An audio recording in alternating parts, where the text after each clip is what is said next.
আরে বাবাজি,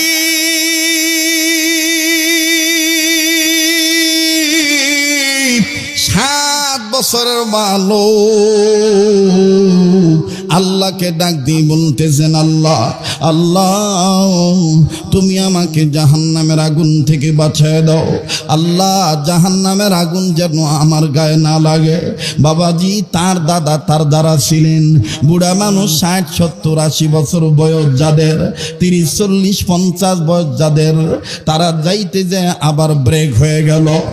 একজন আর একজনকে ডাক দিয়ে বলতেছেন, কিরে ভাই, এই ছেলেটার জন্য তো গুনাহ লেখা হয় না, এই ছেলের বয়স তো এখনো হয় নাই, এই ছোট্ট বয়সে কি জাহান্নামের কি বুঝলো? এই জাহান্নামের বয়সে আল্লাহর দরবারে কাঁদতেছে।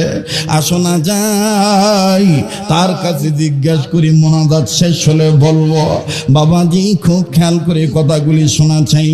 আবারও বলছি, কেউ যদি চলে যায় চলে যেতে দিবেন বন্ধ, কারো যাওয়া দেখে কেউ যাবেন না। আমার আল্লাহ কোন জাহান্নাম থেকে বাঁচতে বললেন এবং বাঁচাইতে বললেন, বাজান একটু গভীর মনোযোগী হয়ে শোনা চাই।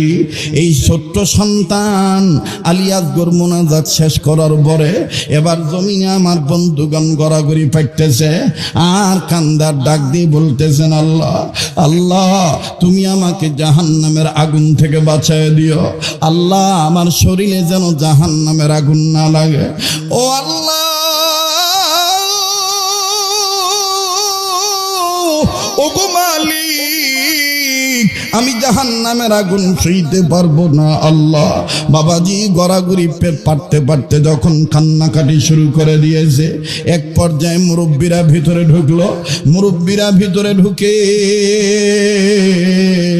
ছেলেটাকে আস্তে করে বারান্দায় বসাইয়া চোখের পানি মুছায় দিয়ে বলে, বেটা, তোমার উপরে তো নামাজ ফরজ হয় নাই, এখন তো তোমার পক্ষে বা বিপক্ষে ফেরেশতারা কলম ধরে না।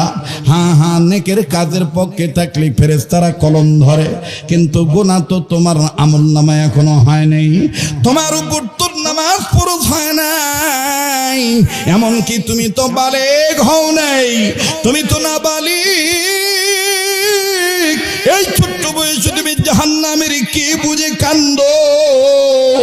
আমার বন্ধুগণ আলিয়াসগর কান্দার ডাক দিয়ে বলতেছেন, মুরব্বীরা আপনাদের বয়স আমার চাইতে অনেক বেশি, আমি কান্দি কেন জাহান্নামের আগুন থেকে বাঁচার জন্য জানেন নাকি?